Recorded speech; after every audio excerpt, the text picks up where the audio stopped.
السلام عليكم ورحمة الله.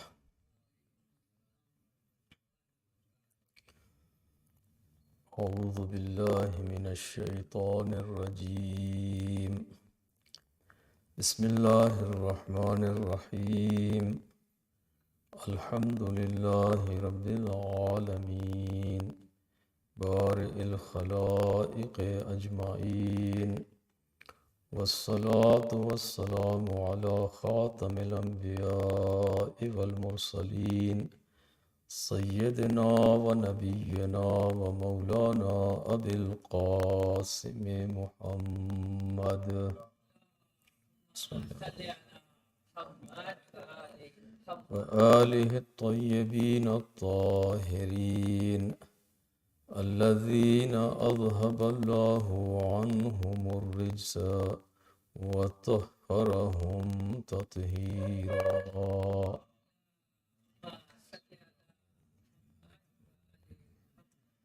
Amma ba'd. We had started a discussion about the concept of taqwa and that beautiful sermon of Amirul Mu'mineen Ali ibn Abi Talib alayhi salatu wassalam,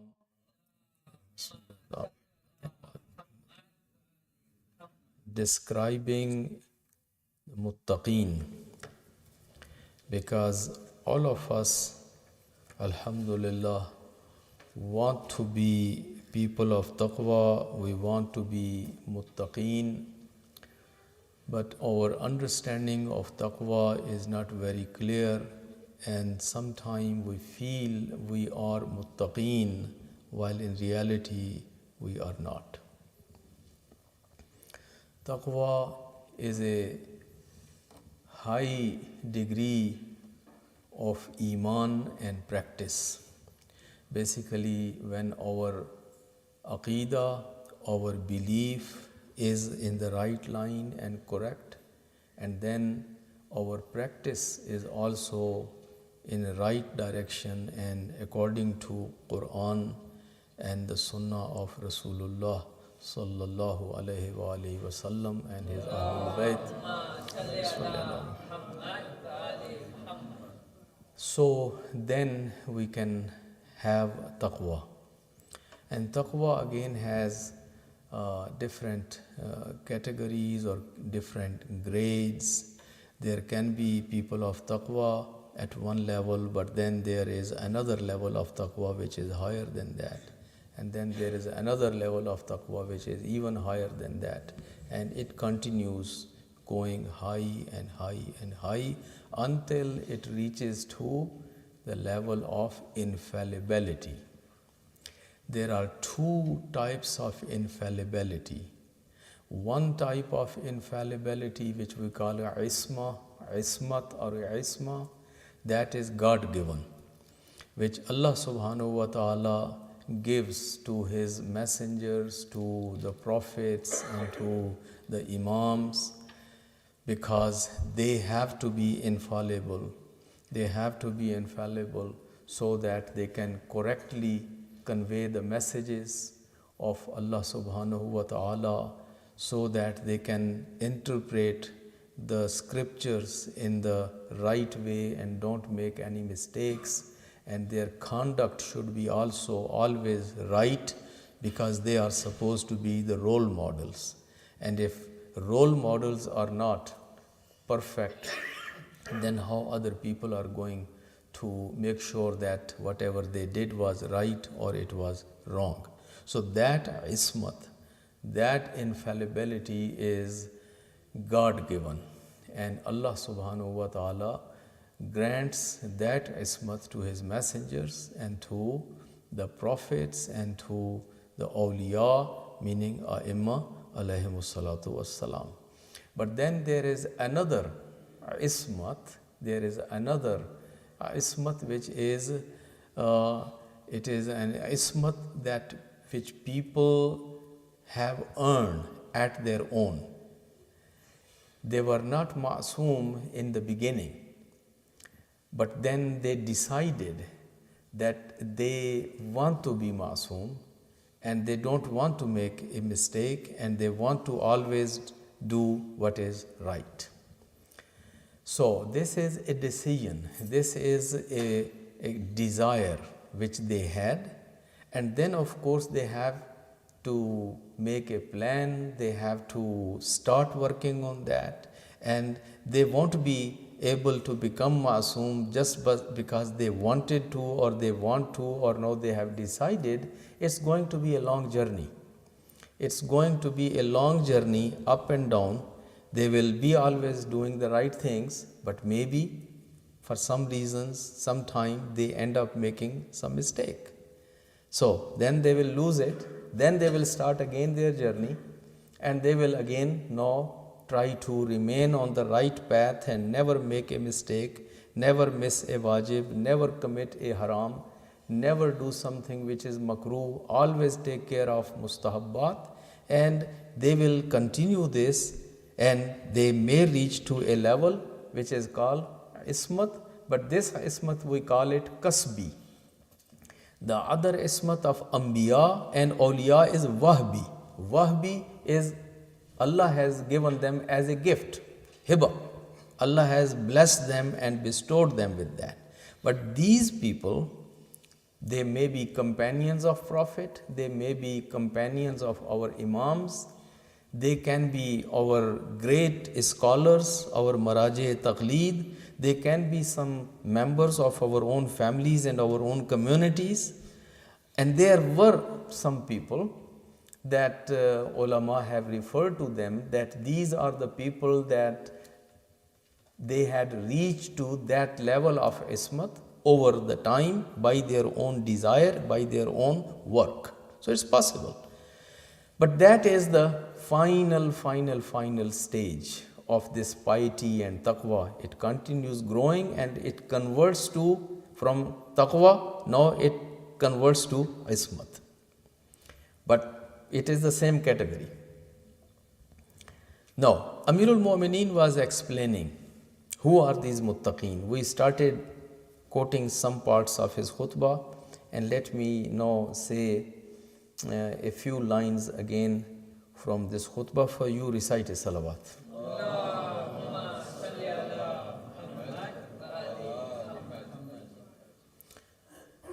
Amirul Mu'mineen says that these are the kind of people وَلَوْلَا الْأَجَلِ الَّذِي كَتَبَ اللَّهُ لَهُمْ لَمْ تَسْتَقِرَّ أَرْوَاحُهُمْ فِي أَجْسَادِهِمْ طَرْفَةَ عَيْنٍ شَوْقًا إِلَى الثَّوَابِ وَخَوْفًا مِنَ الْعِقَابِ.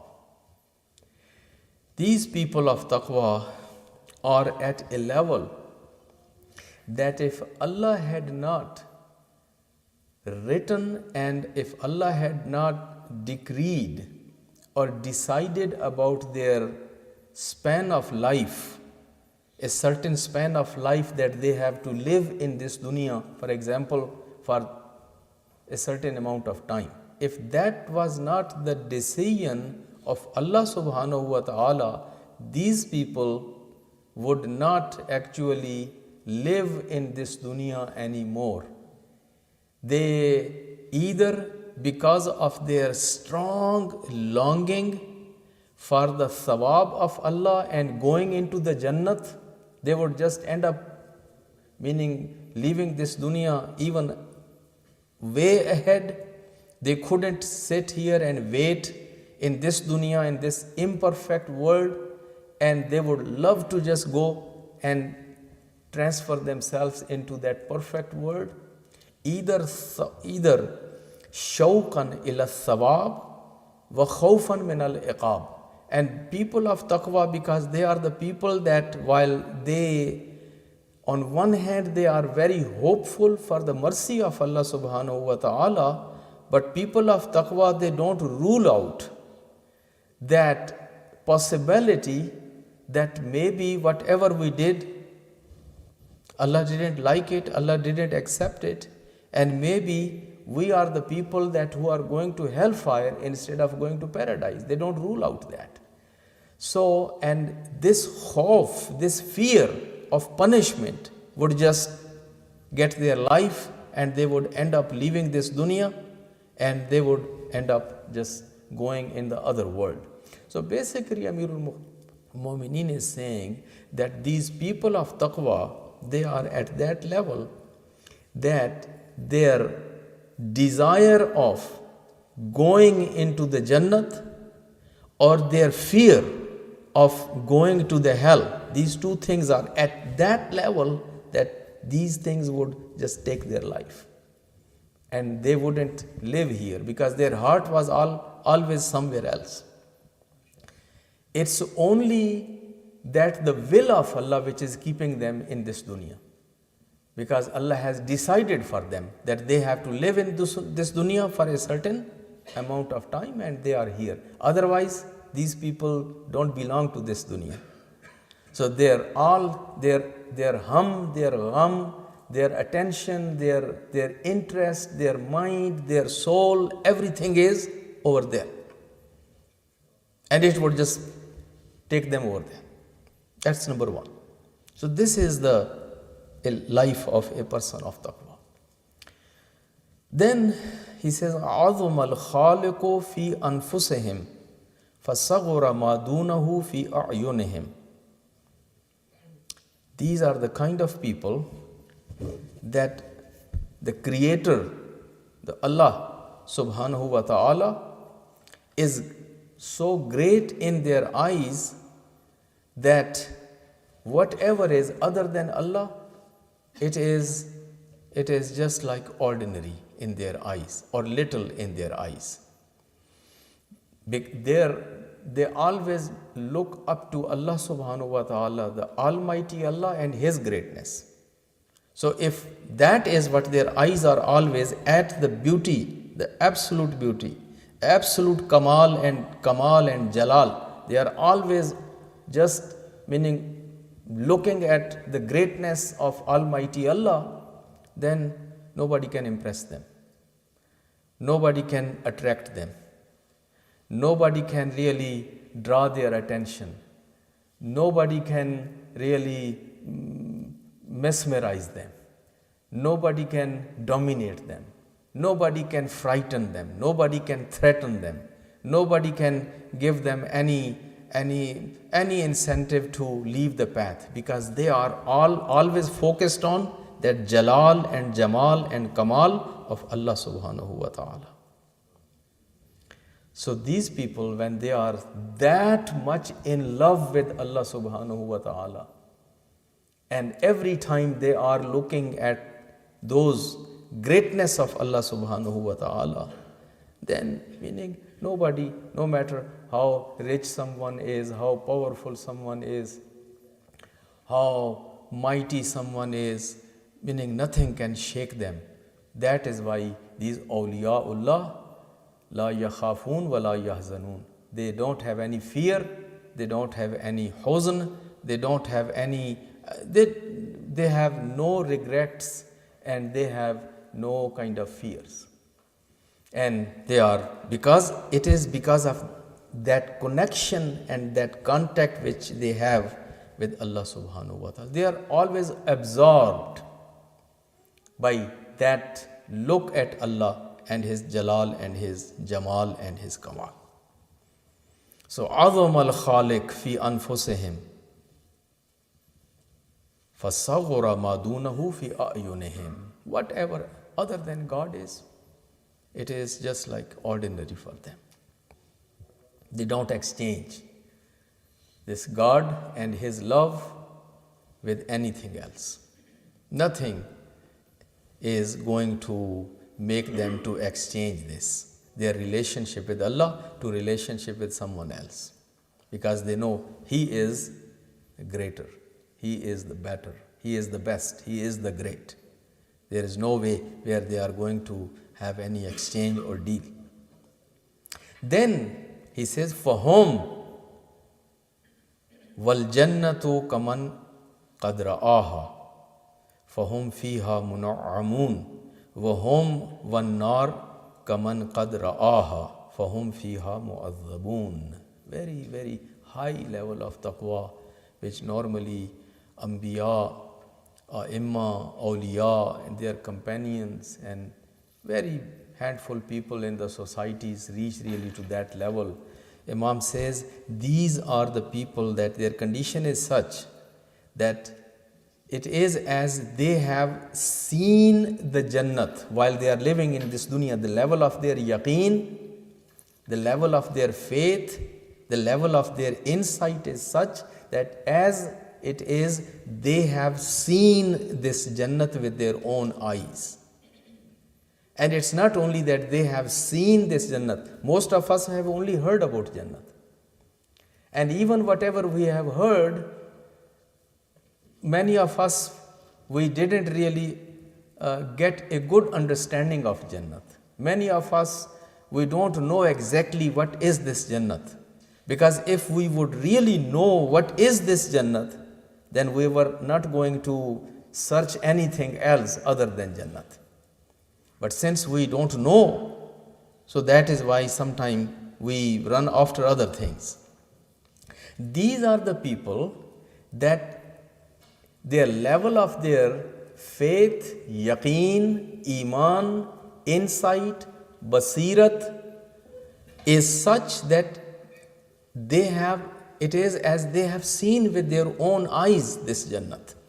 And it's not only that they have seen, hum fiha mun'amun, they also have this some kind of conviction and experience that while they have seen it, they feel as they are already in Jannat.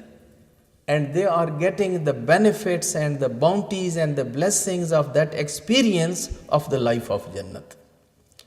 When they stand in front of Allah and they pray their namaz, their nawafil, particularly Salatul Layl, it is as they are in paradise. They are talking to their Lord and enjoying that level of spirituality that now as it is, it's not only that they are doing nawafil here, but they are already in Jannat. And when it comes to the nar, the hellfire, kaman qad ra'aha, it's not only that they have heard that the hellfire is going to be like this, it is as if they have seen it with their own eyes. And since they have seen it with their own eyes, now their level of fear from the hellfire is going to be different than those who have only heard about it. So it's not only that they have heard about it, it is they are the people that their insight and their faith, iman, yaqeen is at that level that by living in this dunya, it is as they have seen it with their own eyes. فَهُمْ فِيهَا مُعَذَّبُونَ, and they also have some kind of understanding and feeling that it's not only that it is there, they see themselves also in it. Because of their shortcomings, because of their slips, because of the blunders which they make, because of the sins which they make. And again, the sins are not always the same sins for everyone. For somebody, something can be sin, but somebody else, it can be even something which is very okay for somebody else. Hasanatul abrar, sayyi'atun lil muqarrabin. These are good deeds for some good doers.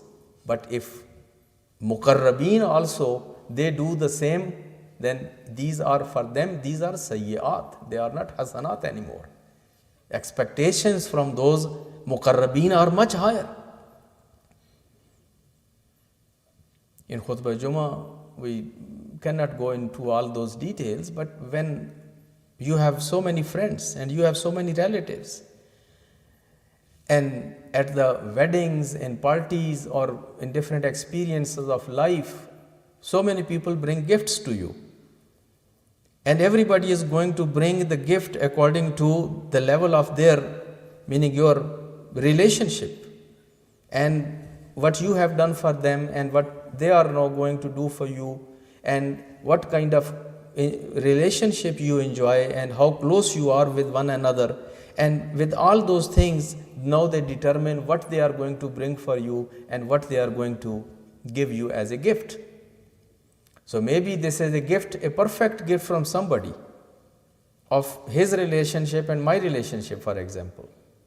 But if the same gift comes from someone that who is so close to me, so special to me, and maybe I have done so much for them when it was their event and their occasion, and now if this person brings the same thing, generic thing which everybody else is bringing, so it's not going to, meaning, be welcomed, or it's not going to be taken well, because here the relationships are different, expectations are different. So similarly, something can be acceptable and good because it's an ordinary person. But somebody, a person that whose level of iman, level of taqwa, level of yaqeen, level of iman is higher, so his itaat has to be also higher. His offering has to be higher and better. He cannot just come and do only his wajib prayer and forgets the nawafil. Oh, they are not wajib. They are not wajib maybe for a regular person. But for a person of taqwa, for a person of higher degree of level of iman and faith, mustahabbat, they are technically mustahabbat, but actually they also become kind of wajibat. So a person of taqwa cannot say that this is mustahab, so do it, not, don't do it. So there are different levels. So there are different levels of taqwa. And if Allah has blessed you more, and He has given you more, and He has been more kind with you than others, so what is same is the expectation here. Now you have to do more. You cannot do just what everybody else is doing. So that is where here is that these people don't rule out that while I am doing all this, but I don't know whether it is khalis or it is not khalis, whether it is pure for Allah or my nafs is also here partner. I am doing it literally for Allah, or there is some kind of show off. There is something that I am doing it for my own desires or for my own reasons. And I don't know exactly I am doing as He asked me to do, and whether this is acceptable or not. So the people of taqwa don't kind of write or the ticket of Jannat for themselves because they are good and they have done all this one, so Jannat is mine. They have hope, they have raja, they have ummeed for the paradise and for the thawab, but at the same time, equally, they are fearful. And they are, meaning, afraid that whether all this what we did, whether it was accepted or it was not accepted, whether it was right or it was not right. So Amir al-Mu'mineen says, people of taqwa, they are such a people that Jannat is not only something what they have heard about, they have seen it in their own life. Seen what? With the eyes of their heart. Amirul Mu'mineen was asked, Ya Ali, did you see your Lord? He said, how come if I have not seen Him, then I would worship Him? They said, then describe to me how He looks like.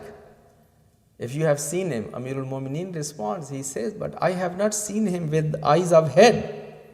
I have seen Him with the eyes of my heart. And what you see with eyes of your heart, this is only for you. You cannot describe for others. This is your personal experience. You have to go through your own personal experience. I can only lead you the way, but if you take that way and you walk on that way, yes, you may reach to the same experience where I have reached. But you have to go through your own personal experience. It's a journey. It is Saro Suluk. So the point here is that these are the people that who have great faith, great conviction. Their conviction about Allah subhanahu wa ta'ala, life after death, Jannat, Jahannam, Sawab, reward, right and wrong is very strong conviction. Strong conviction where whatever they are hearing, they are seeing it. And since they are seeing it, it is now impacting their practice, their lifestyle, and what they are doing. We pray to Allah subhanahu wa ta'ala to give us such an iman, such a taqwa, and such a basirat and insight that whatever we hear, we see it with our eyes of our heart. And may Allah subhanahu wa ta'ala make us one of those people who, when they are living in this dunya, they are seeing the Jannat with their own eyes, and they are seeing the hellfire with their own eyes, and they are the blessed people. Recite salawat.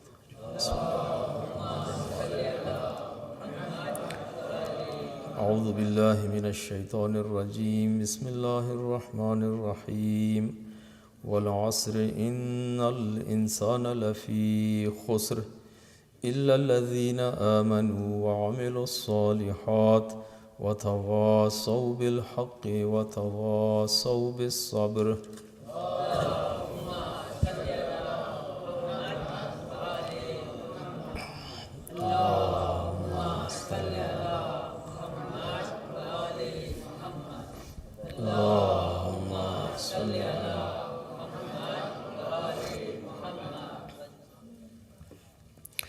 أعوذ بالله من الشيطان الرجيم بسم الله الرحمن الرحيم الحمد لله الذي لا إله إلا هو الحليم الكريم غافر الذنب وقابل التوب وهو الغفور الرحيم إن الله وملائكته يصلون على النبي يا أيها الذين آمنوا صلوا عليه وسلموا تسليما.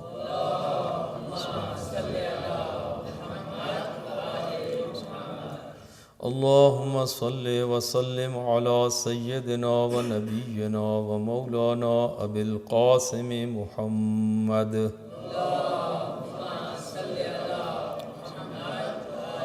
وعلى أمير المؤمنين وإمام المتقين علي بن أبي طالب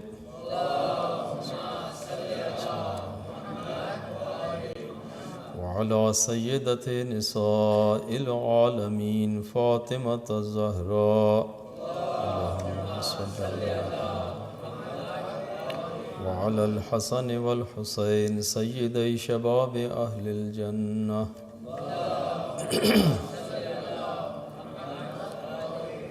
وعلى علي بن الحسين ومحمد بن علي وجعفر بن محمد وموسى بن جعفر وعلي بن موسى ومحمد بن علي وعلي بن محمد والحسن بن علي. اللهم صل على مولانا صاحب العصر والزمان وعلى آبائه الكرام ما اتصل الليالي والأيام. أما بعد فقد قال الله تبارك وتعالى توبوا إلى الله توبة نصوحا عسى ربكم أن يكفر عن سيئاتكم ويدخلكم جنات تجري من تحتها الأنهار. وقال الله تبارك وتعالى أيضا إن الله يأمر بالعدل والإحسان وإيتاء ذي القربى وينهى عن الفحشاء والمنكر والبغي يعظكم لعلكم تذكرون.